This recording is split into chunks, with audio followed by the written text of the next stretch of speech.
Mechulach. What are you doing? You're treating our earth.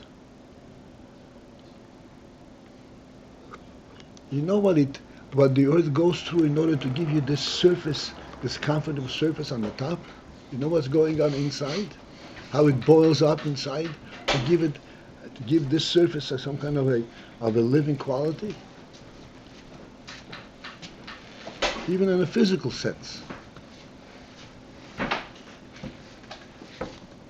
Do you understand that the earth produces all life resources? You're treating on the earth.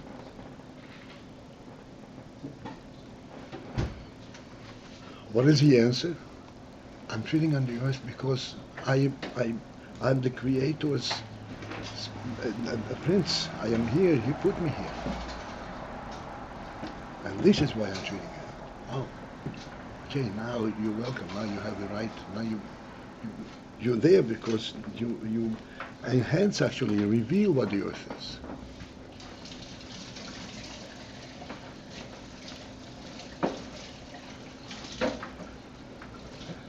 And therefore, when it comes down, say to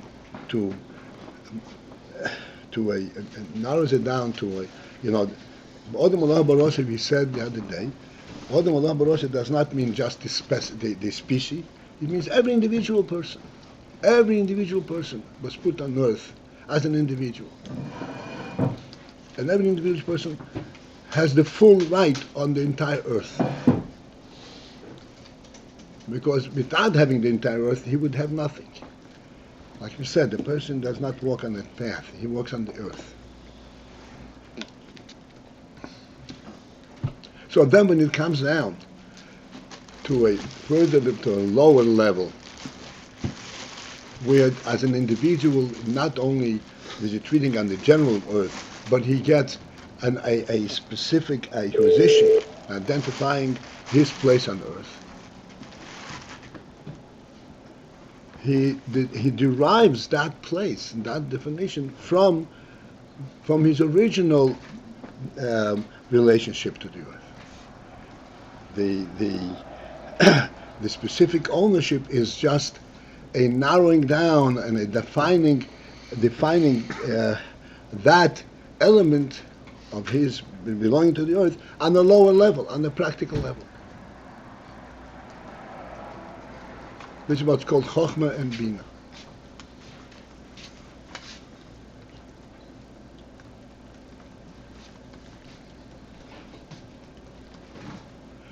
And thus, we can readily see that in this defined level,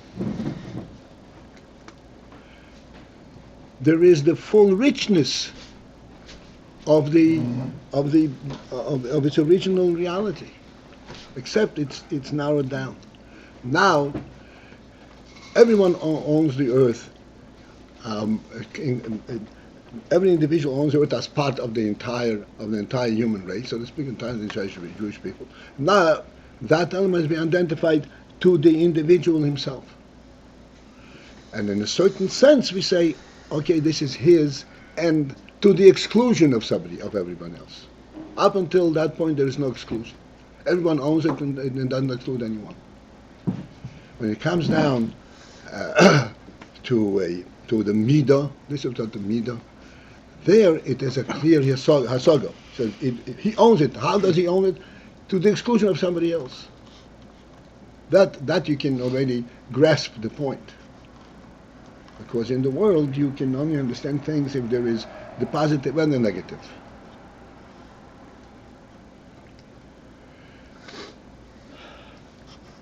This is where the midah means it's measured down to this point of reality. But it still continues to carry in it. And where does it get that power to own it and to exclude others from the fact that originally he was put on the earth by the Creator of the earth?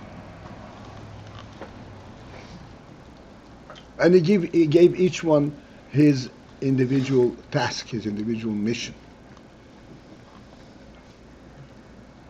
This is where the entire principle of ownership to the exclusion of others originates. And it continues to represent that.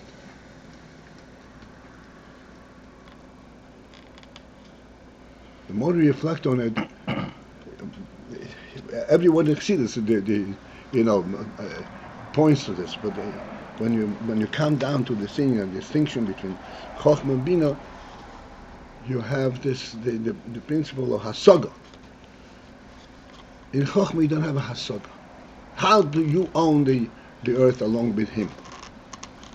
How do we own the earth? We don't own the earth. We are there by godly grace.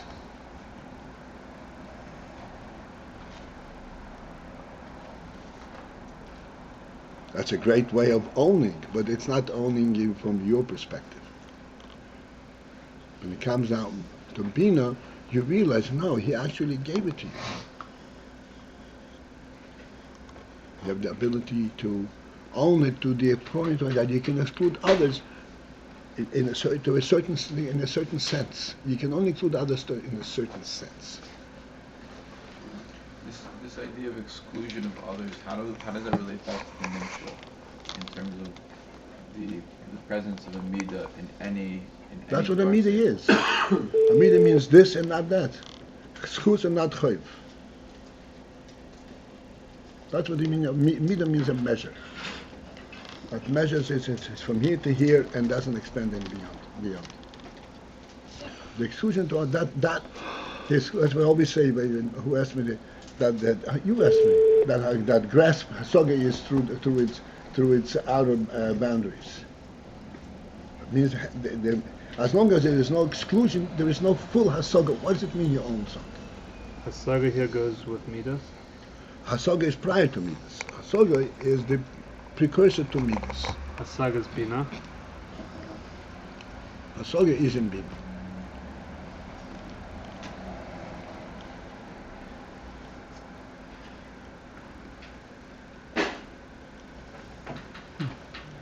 And this is a paramount principle, that at whatever level you comprehend and you understand something, you have to always see the oira leki in it, the chochmah in it. If we should see the principle of ownership only from the perspective of exclusion of others, not from the positive element that yes, there is a godly gift, then we are walking on a surface. There's not an element of reality to this. And then we are, in fact, reflecting the mentality of the world. You're constantly concerned about your turf, because you don't have anything basic that allows it for you, that maintains it for you. Like the animal. Animal also owns. He doesn't own. He owns by virtue of excluding others. That's it. Doesn't have its own ownership element.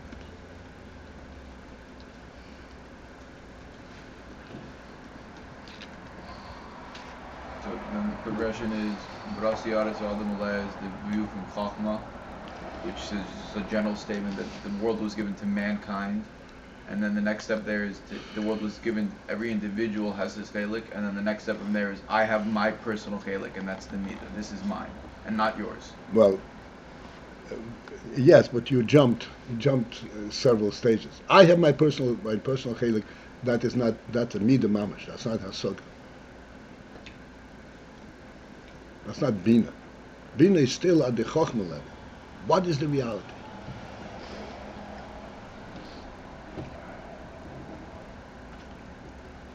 Binah goes down and says, yes, the Eibishter created Adam Borosi.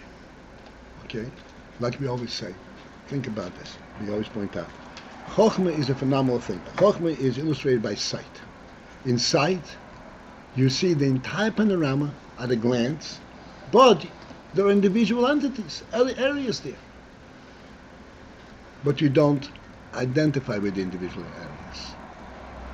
The reason you don't identify with the individual because they're all there due to the overall reality, due to their base.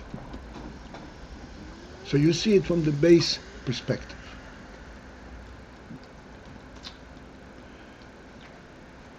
Then it comes down to binah, and you say that this base provides for all individuals, but all individuals, because Adam means Adam as a species, which means not an individual Adam but a species. Adam pru urvu midos oris v'chipshur.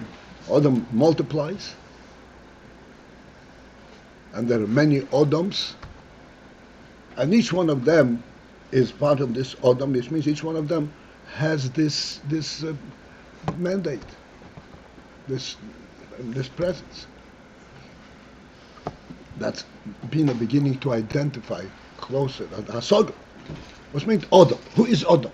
Adam is this one, this one, this one. That's Adam. That's Hasaga. It's still not excluding anybody, but it already identified what Adam consists of. Then this provides for the eventual surfacing of a midah. No, this is mine to the exclusion of you, of everybody else. This is where it's really a midah. The midos and seichel still has to be traceable back to the source, so it has to be All the time. Traceable. the Abisher gives me and not you, not that this is mine and not yours. That it's the Abisher is the one, like you're always able to trace it back to the source. When you go back to the Meibesh, the Abisha does not give you and not you. The Abisha gives me. And the only way I can benefit from it is if I develop it on my own. In other words, what I'm saying is that if you really delve into this, even while I own it, if it were exclusively now mine, to the, but the Abisha did not create this for you, they created it for me, then I will not be able to transfer it back to you.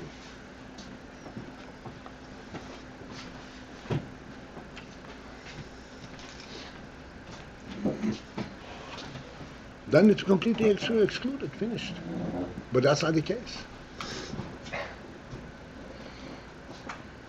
The principal reality remains, but it has been identified to its fullest.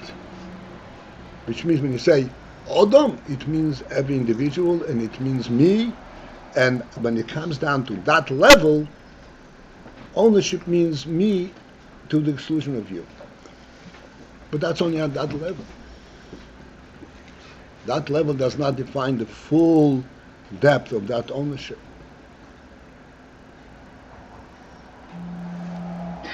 How do we define that level? How do you define that level? To define that level in terms of mokum and zman. Right. Within this relative time and on this relative place, it's mine and not yours. But that's only at that level. It's only a relative exclusion. It's not an absolute exclusion. As I said, if it were an absolute exclusion, then there would be no way that it can be transferred back.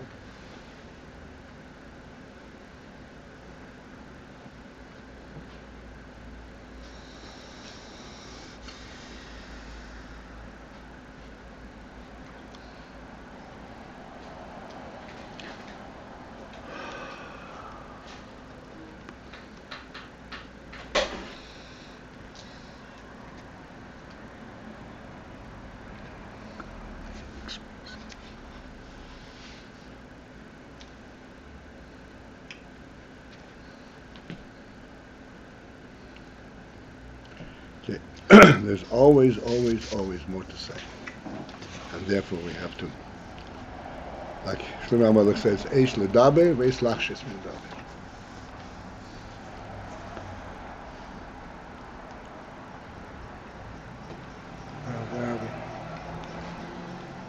Okay.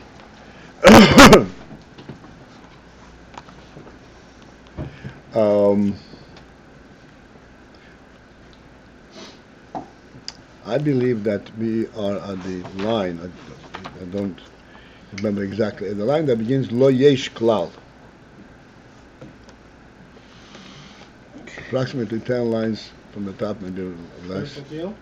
Yes, sir. So in the Gemara, the Svaras and all everything in the Gemara is all midos, binah, midos. It's all piskei dinim and tamim. It's all at this very low level, Right. and you have to project. You have to go. But higher. every low level is based on a deeper sense.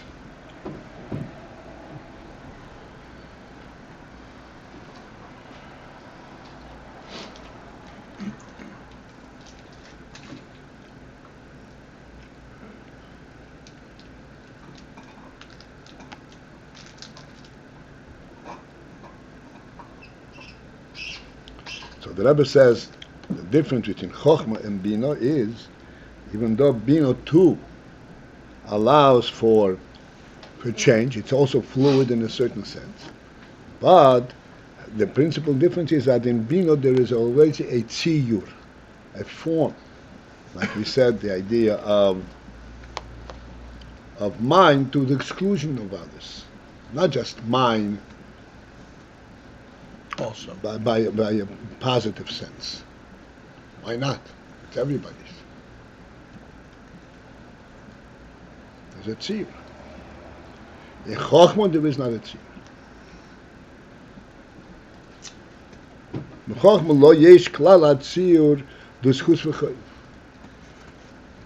Schus v'chayiv are the general principles, like in this case, yours and not yours. That's schus and chayiv.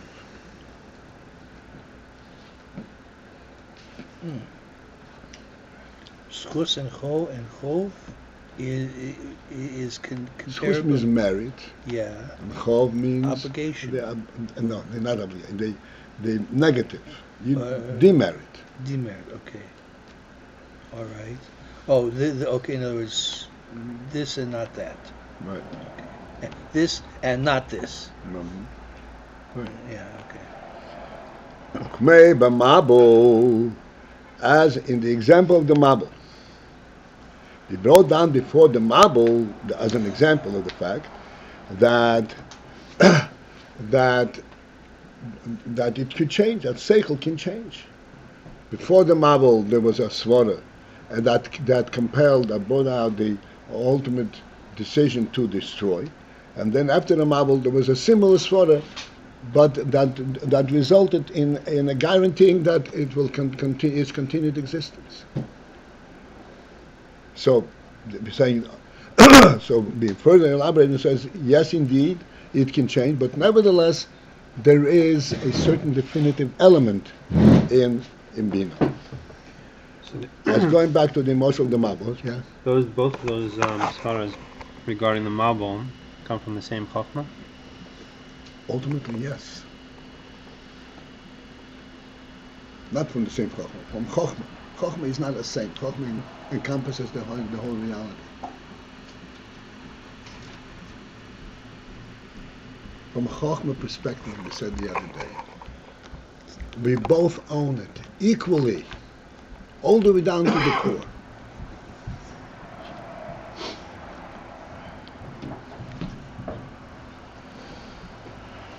I'm just trying to I'm trying to figure out from Not as individuals who are that me and not you, but as individuals who are God's creations. There's no limit to that. in the case of the mabul, where the first svara is that man is evil and should be wiped out. The second svara is that man is He evil. starts off in I evil. will never wipe them out. Could we? I don't know. Is it helpful to ask what the chochmah is behind that?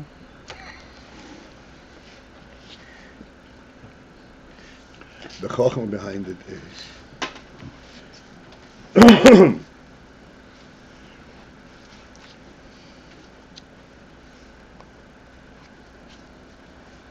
the principle of chochmah is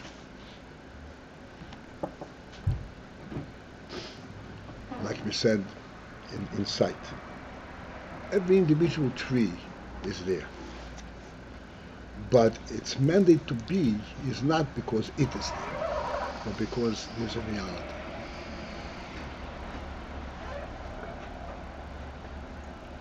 And what is the principle?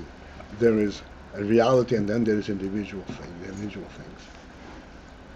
The principle in this is, like we said before, where is the actual ownership principle surface? In Mokum and Zman.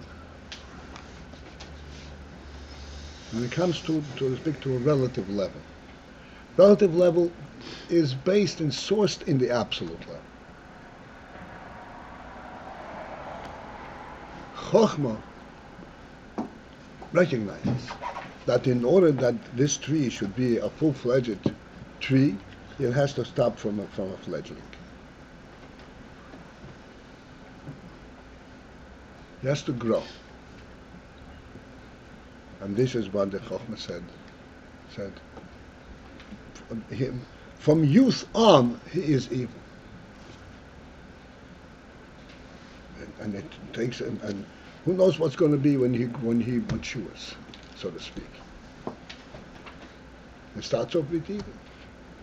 So then Chochmah can say, yeah, he starts off with evil, but look at his source. He's going to mature and bring out everything that there is to be brought out. Give him a chance.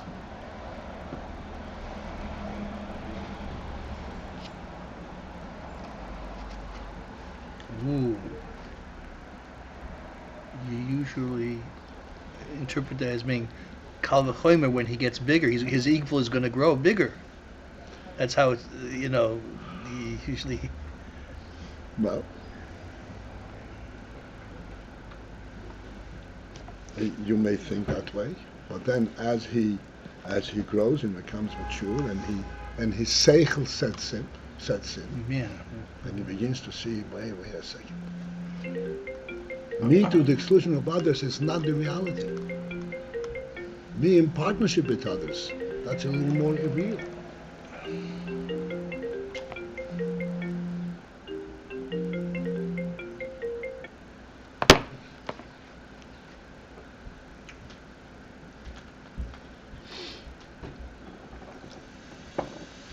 That's what seichel. Seichel brings the entire truth along into Mokim Zman.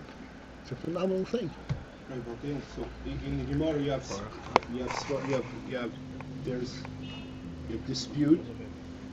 disputes. So maybe there's the hasoga and the midos, and you can have different svaras and different midos, but the chochmah is unifying.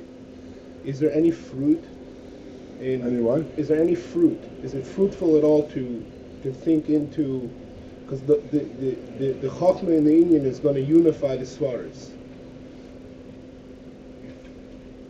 Is there any fruit in that, or is it just into going to the hasaga of each? This is what the Acharayim want to do. Get into the essence of this one. Like we said yesterday, what does hefker mean? No one owns it, or everyone owns it? Right, but going above those two svaras, there's going to be a vision that contains Going them above both. it, going above it is out of the nigla realm. It's definitely valid, but that's in a different realm. That's called in the pnimius, in the nisra realm. So the deepest nigla we go in nigla is to find the root of the plukta. Like in nigla, you have to be able to define everything within mokim zman, in terms of mokim zman, at whatever level, but otherwise it's not nigla anymore.